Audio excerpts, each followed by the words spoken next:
All right, hello beloveds. I wanted to talk today about collapsing time. So this is something that I feel like there's a lot of confusion around. People get it confused with like jumping timelines, different things like that, and that is not what collapsing time is. We have different things like the quantum field, like collapsing time, jumping timelines. There's lots of different things. The realm of potential, right? There's like all of these different woo-woo metaphysical areas that we can shift around in. But for this video, I will talk about collapsing time. So what we mean by collapsing time, and that's really interesting that I said we.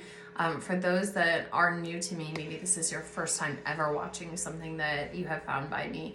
I am a divine channel, so I channel a lot. When I start doing that, I tend to look off into La La Land. It just makes it easier for me to receive the information, translate it, bring it in. All right, if you are new to me, I would love to hear that. If you could comment that you are and just introduce yourself, that would be amazing. I am dealing with allergies too, so forgive me. Okay, so when we think of time, a lot of times we think of it as linear, right? It's like past, present, future. Is this reversed, backwards? I never know. But you guys know what I mean, past, present, future. We have those three kind of versions of ourselves. Now, when we incarnate, this is probably going to be some new information for you. So we're going to go ahead and like kind of set our ego and critical mind aside and just say, I'm here to observe, receive information, and I'll process it as I need to. So with this understanding of time, we're going to go ahead and just kind of keep it linear as we're explaining this. We incarnate at any point we choose to in the timeline. All right. So that would mean that a past life of yours could have happened in 5022 AD, right? Like it could have actually happened in our future. It could have also happened in our past. Okay. So this is something that we have to kind of wrap our minds around before we go into the collapsing time idea. So when we choose to incarnate, the purpose of incarnation is to grow and expand. That's it. So many people are like, what's the purpose of life? Why am I here? What am I supposed to achieve? What are my goals? What is this? It is literally to expand. We are part of a macroorganism we refer to as the universe. And we come to this planet, this realm, in order to experience contrast.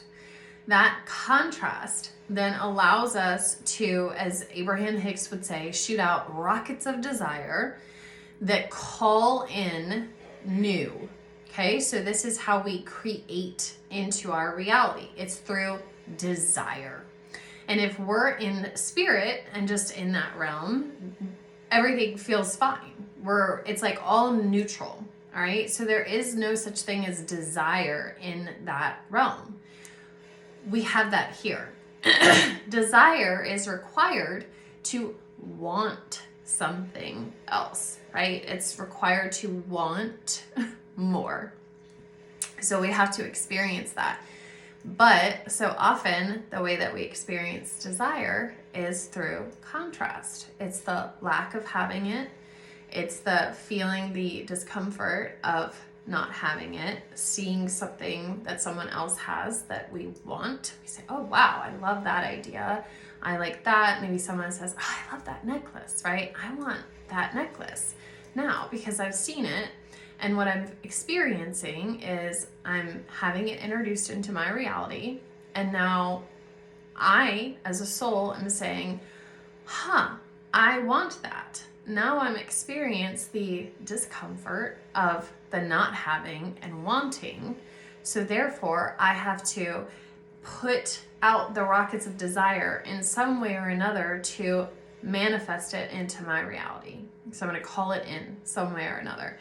Maybe for some of us, it's just, I got to ask her where she got it, and I'll just go online and I'll order it and it'll be shipped and it's mine. Some of us, we can't afford it.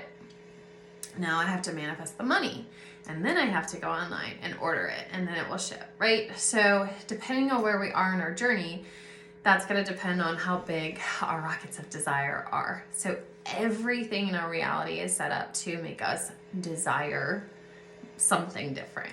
Really, that's like everything, okay? So nothing is happening to be mean to us. Nothing is happening because the universe is conspiring against us. That's not even possible.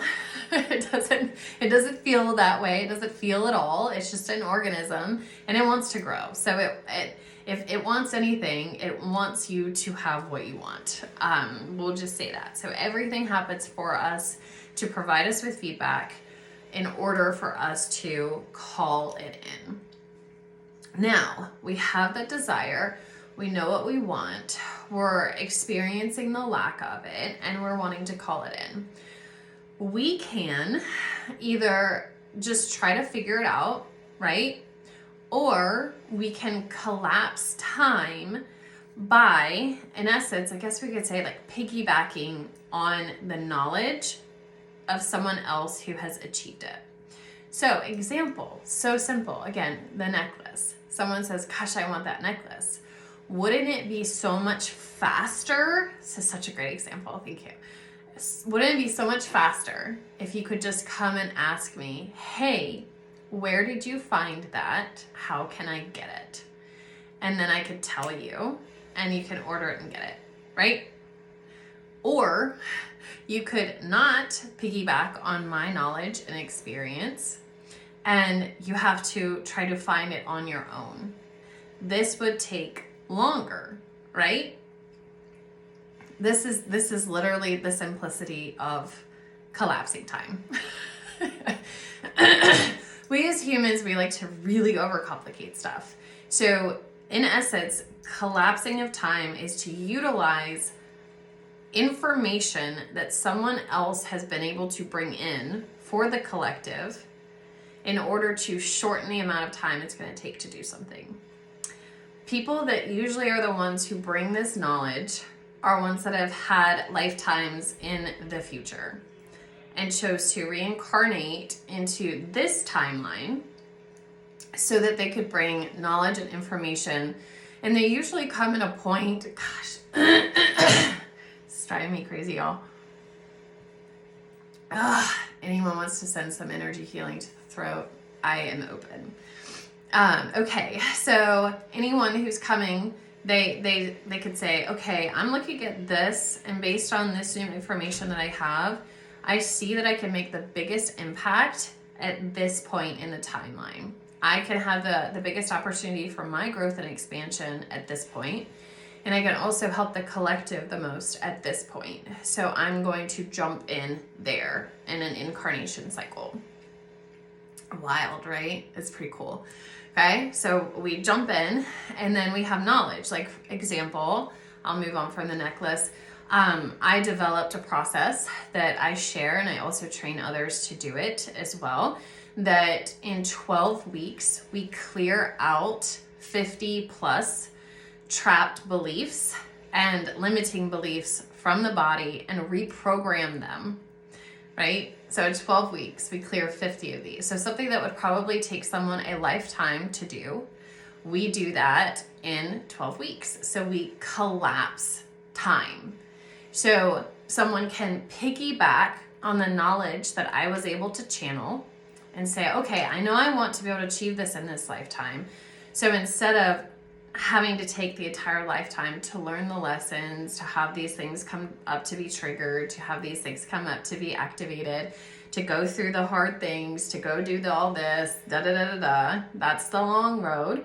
Or I could hop inside this Untangled program and collapse time, because this person was able to bring knowledge in that would be able to help me do this years worth of work in just 12 weeks.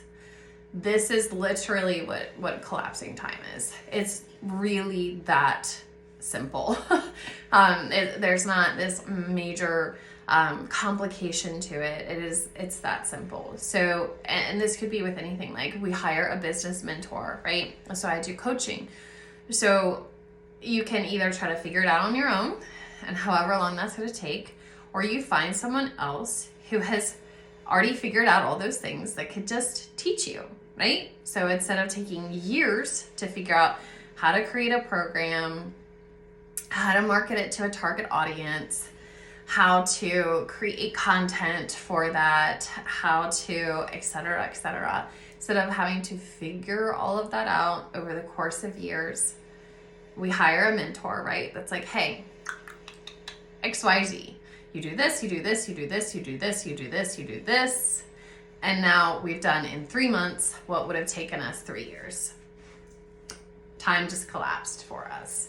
So this is where we get to make really fun choices, right? We get to decide if investing into collapsing time is worthwhile to us, right? Because so often things that are going to collapse time for us are going to have an investment. Again, I'm using examples that I know and that I could talk about.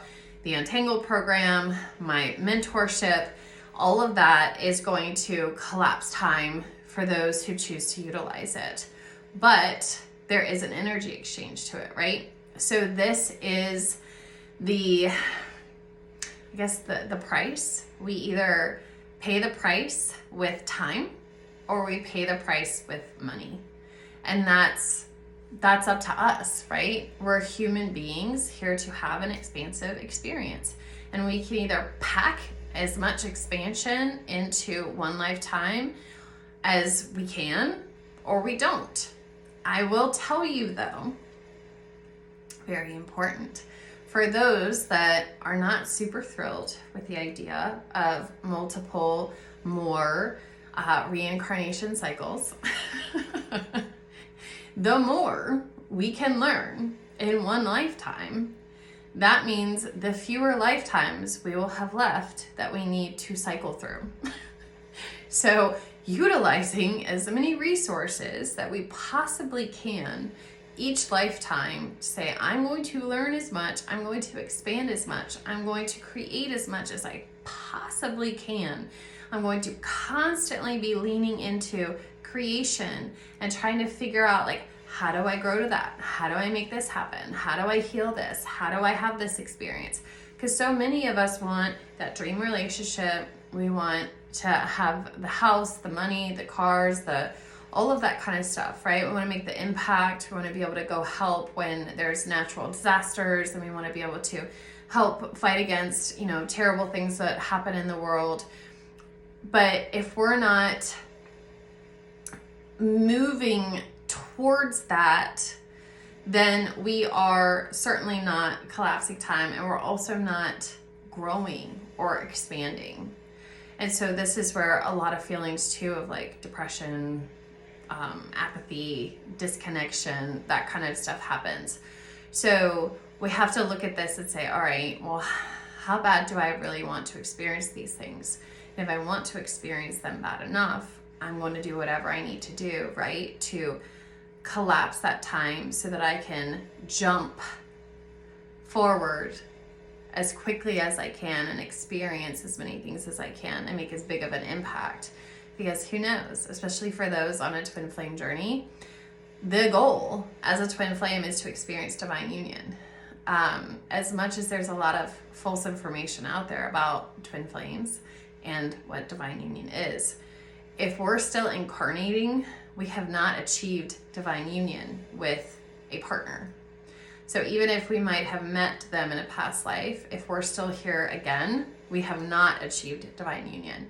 And in order to achieve divine union, we have to clear out all of those 50 plus things, right, in our body that are causing self-judgment, that are holding us back, that are blocking different things, right? So this is how collapsing time works. All right, I'm going to leave it at that. I feel like the messages have stopped. I've conveyed it well enough. If you would like any more information about me and about working with me, you could check the description. I will have all of those different things there for you. I would love to hear from you. Comment, and I will see you soon. Bye.